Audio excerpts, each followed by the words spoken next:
Hi, sexy. Come and watch till the end. Lauren Monroe, a prominent lawyer, appears first. She gently declines a $1 million case to represent a criminal, citing her ethics. Lauren is a lawyer who prioritizes ethics before profit.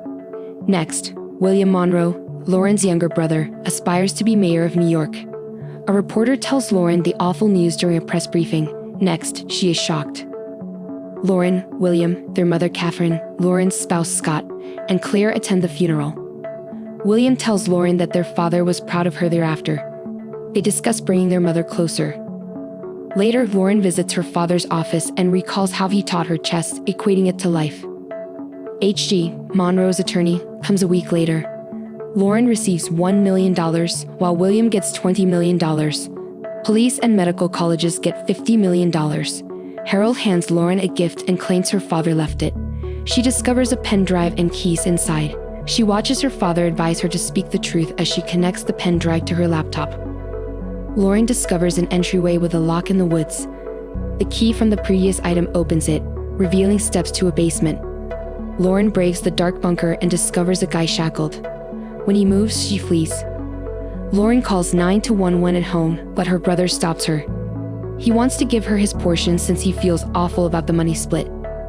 Lauren declines, stating that money is unimportant. Scott checked on her that night. She swears she is but sends him and Claire out, saying she needs alone time. She then examines her childhood photo. She returns to the bunker armed the following morning.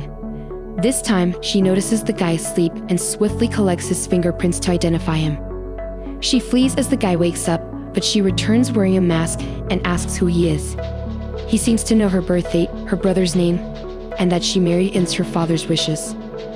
After so long in captivity, the guy tells her he feels like family. When she replies that she is a decent person, he encourages her to let him go because good people do.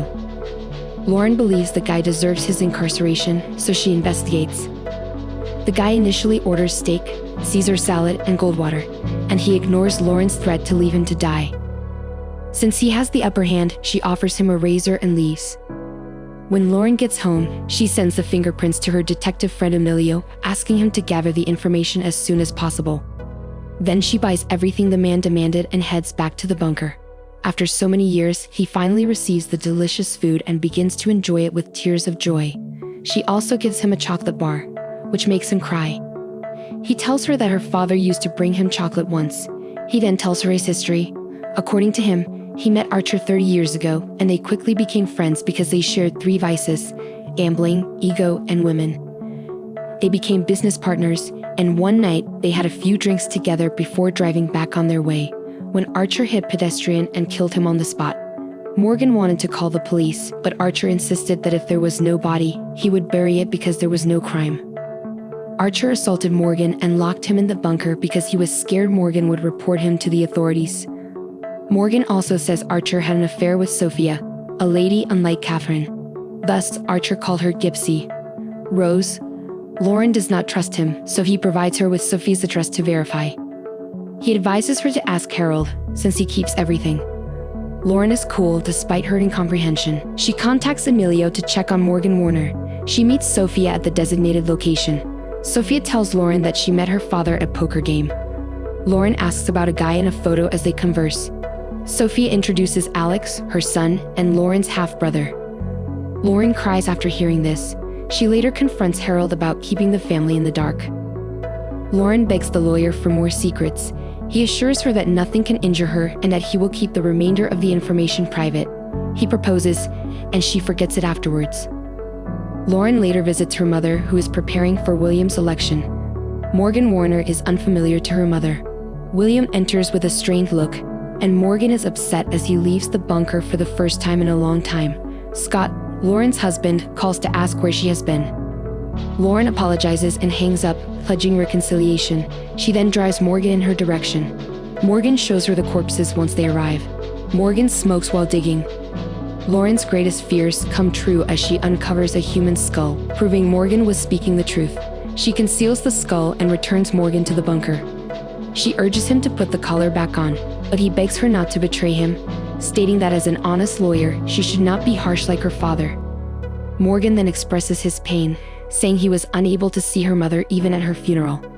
He pleads with her to let him go because he wants to salvage what few years he has left and promises to vanish from their lives without causing them any harm. But Lauren apologizes to him and walks away with her eyes welling up. The next day, she visits her brother's office and asks him for advice, saying it is for one of her friends. William says he would dump his corpse in the river or hire thugs to make him vanish after some contemplation. Lauren goes to the bunker with a bag and makes Morgan promise that he will vanish forever, saying that he has been in this hell for longer than she has been alive and that once she releases him, he will never look back. Lauren agrees and asks him to clean himself, telling him that he will be released tonight. She then goes to Harold and asks him to arrange for $1 million and a jet to fly off someone who her father had wronged. Harold asks why in the following scene, but she will not say. Morgan leaves, but Lauren wonders whether her father has mentioned her. He thinks Archer was proud of her but disliked her going against his friends. Morgan reveals to Lauren that William paid the union representatives. Lauren is surprised and tells William immediately. Lauren disagrees with him, saying that bribing is necessary to advance. He claims their father paid individuals to gain her a district attorney post. She punches him and rushes out, demanding that he stop lying. Morgan exits holding a chess piece. He breathes fresh air and feels free when he walks outdoors. Lauren leads him to the private plane, where Harold hands him his new ID cards and informs him of his account balance. Harold and Morgan board the plane and Lauren cleans the bunker. She discovers poison beneath the bed, but does nothing since she believes everything is finished. Next, Emilio delivers Morgan's paperwork to Lauren's residence. At home, Catherine opens Lauren's box. As Lauren goes in and wonders why Catherine is staring at her work, her mother asks her in terror why she has a photo of Carson. Lauren calls him Morgan and admits that her father kept him in the bunker for years. Catherine calls him a cold-hearted serial murderer and wonders where he is. Lauren says she released him. She runs to the airport and finds Harold and the pilot dead. She hurries home, but Catherine is gone. After seeing the bunker's door open, she checks on Catherine and discovers her mother unconscious. Morgan switches off the light behind her as she checks on Catherine. He knocks her unconscious and bonds her. He tells her he poisoned her father and the truth about the past when she wakes up. Morgan tells her about the night he gave Catherine a pill and forced himself on her while Archer came there for his wife's aid and drove him to the bunker. But Morgan distracted Archer and caused them to collide with a pedestrian. It is also revealed that Morgan was the one who buried the body, despite Archer's objections. When Morgan blamed Archer for everything, Archer knocked him down and dragged him to the bunker, where he was assaulted. Lauren tries to convince him that she will help him get justice for what her family did to him. Morgan says he does not make deals and wants them to rot there miserably like he did for 30 years. He also shares his plan to go after the rest of their family and destroy the family's legacy using all of the secrets he knows. At this point, Catherine awakens and tells Morgan that she should have ended his life herself, prompting him to slap her. Lauren then calls him a pathetic lunatic, which infuriates him, and he assaults her and throws her against the walls. He then reveals himself to be her biological father, knocking the wind out of her. Catherine then grabs the gun and shoots him in the back of the head, burning it. The end. See you later, sexy.